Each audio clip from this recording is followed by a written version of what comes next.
My name's Damon Bennet, and welcome to CFB Trenton.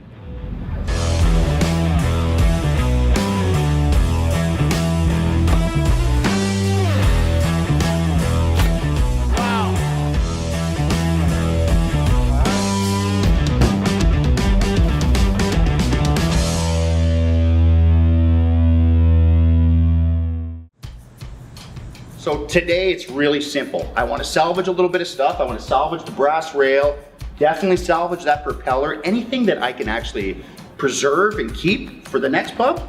That's what we're doing today, because tomorrow it's all about big demo, wall coming down. Here we go.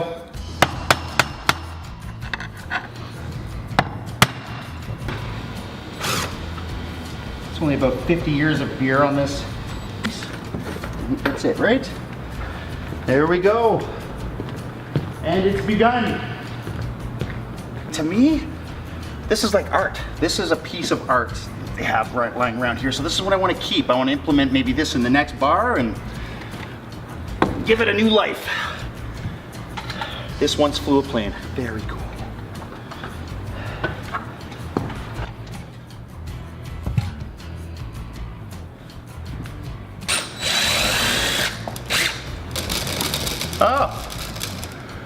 Oh, this will be easy. Wow, these weren't doing anything. Step right up, folks. Step right up. You get your drinks here. Actually, we're out today. Sorry. Come back tomorrow. We are day one on the pub. We're ready to go. We've been waiting a long time for this, so I am super excited today. Get the crew going, ready to start.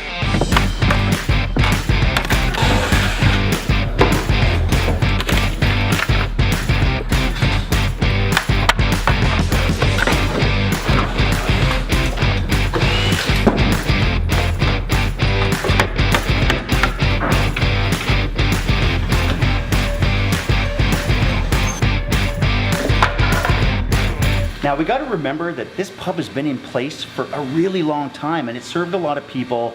People have had fun here, they've shared stories here, they've shared ideas, and we want to keep pieces of this. So when, talking to Colin and Darcy, they want to actually be able to save the emblem on this bar, and I get why.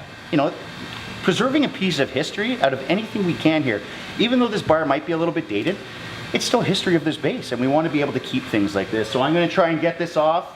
Nice and easy. I'm going to do a couple of cuts on either side, see if we can preserve it, and actually talk to my cabinet folks and my bar folks and see if they can implement this somewhere.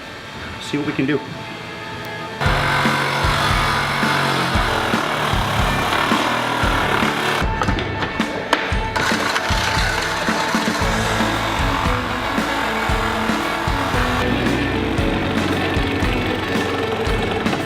We're almost there.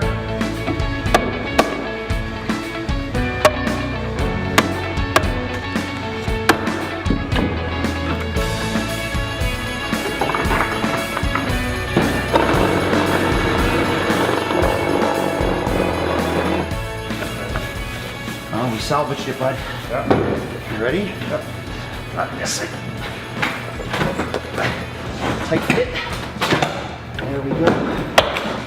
Next time you see this, bud, it'll have a whole new purpose.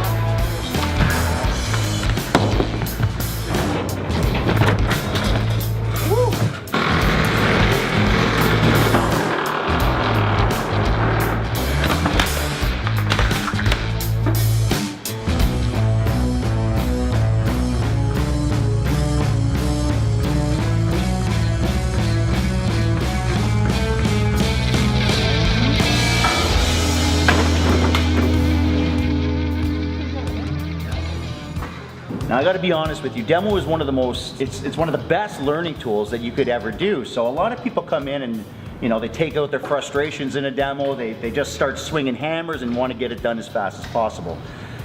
Well, there's a good learning experience in a demo. I mean, structure's already up, point loads are already up. So as you're taking things down, I've always been under the understanding that you watch what you're doing. You be careful how you're doing it, you watch how other people built, and that's how you learn. Not everyone wants to teach you, and not everyone can teach you as fast as you want to be taught. So there's a great experience right here. Doing a demo, you're looking at how people built, what a point load is. This wall's been in for, you know, probably 50 years, I'm assuming at this point. So you just gotta make double sure. I wanna check every single joist. I wanna make sure I check every single point load to make sure that this isn't bearing load. Because if I take this wall out and it's actually bearing on something up above, that ceiling could actually come down, which is the last thing I want.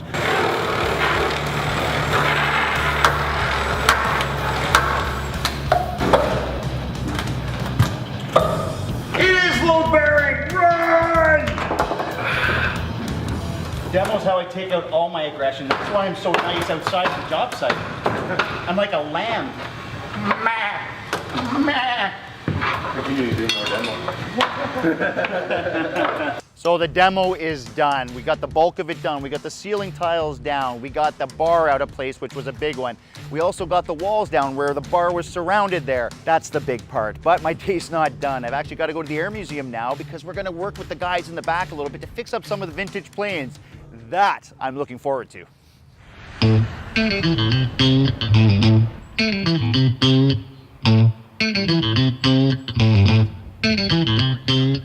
I have a feeling that the museum is going to become a big distraction for me.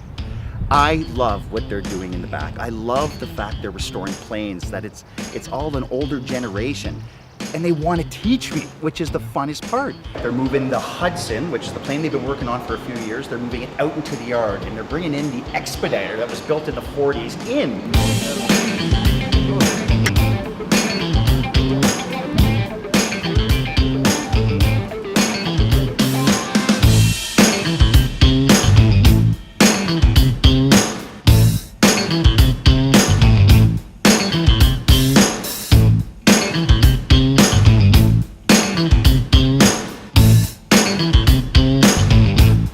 Damon was really anxious. He wanted to help taking some pieces apart. So yeah, first we got him to clean the aircraft, and then we got him to drill some rivets out of the aileron on the aircraft. Just like that. Just like that? Am I pushing too hard? Yeah, just let the drill do the work. That's it. That's a lot easier.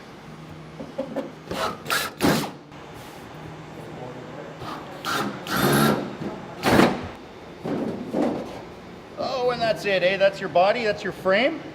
That's it? That's it. Oh my God, I'm never flying again. So what would this plane be called, Mike? I said Expediter, Yeah. and he actually flew it. Oh, did you fly one of these? I flew this particular one. Oh, you're kidding me. It's in my logbook, yes. Wow. Well, how is it? Is it pretty special to see this in your hangar here? Well, it was interesting for me when I seen it come in on the back of a pickup or back of a truck. Yeah. When I seen the tail number and where it had come from. Wow. So I went and looked up in my Yeah. logbook, and sure enough, I And had that was flown your plane. this one.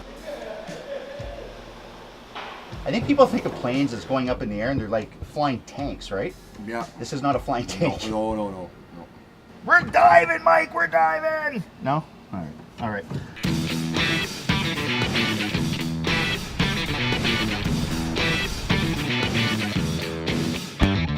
So today is plane wash day. You know, I think I'm washing a plane with possibly the Colonel, but I'm not sure. And I think there's a mandate to get me wet. So I'll be watching. Standing here in the National Air Force Museum of Canada, you know, which is a fantastic facility. And unfortunately, I mean, we're still building, but the reality is we don't have, you know, we'd love to have all these airplanes inside, but the reality is they can't all be inside. And some of these airplanes are really, really important to the Air Force, and they have a great history. Like the one we're standing in front of here, the Dakota, actually flew with 436 Squadron in Burma during the Second World War. So they've got these histories attached to them. And when they're outside, airplanes, unless they're being looked after every single day, they don't generally like being outside. They're made of metal, they start to corrode. You know, the birds get into them. So once a year, we bring the wing over here, and actually 436 Squadron does most of the work, which is awesome. We bring them over and we wash them as well as we can to try and preserve them just a little bit longer. I mean, the Air Force started somewhere, and here is the history of our Air Force in a smaller means of speaking, right? So we're kind of keeping the memory alive. by just maintaining them. And I mean, this is my first year here. They've been doing this on this base for years now. So everyone wants to maintain that little piece of history, and I think that's what we're doing here today. I'm like a kid in a candy shop here. Hey, big girl, you like that? Yeah, she likes it.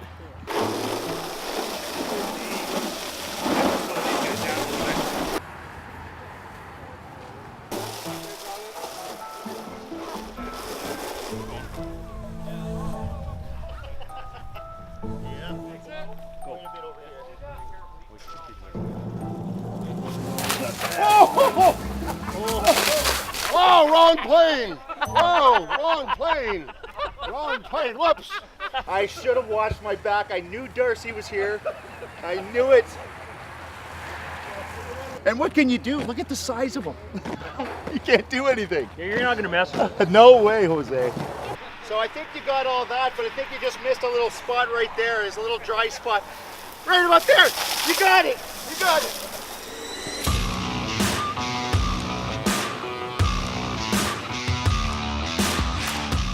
Were you not told how to button up a shirt when you were a kid?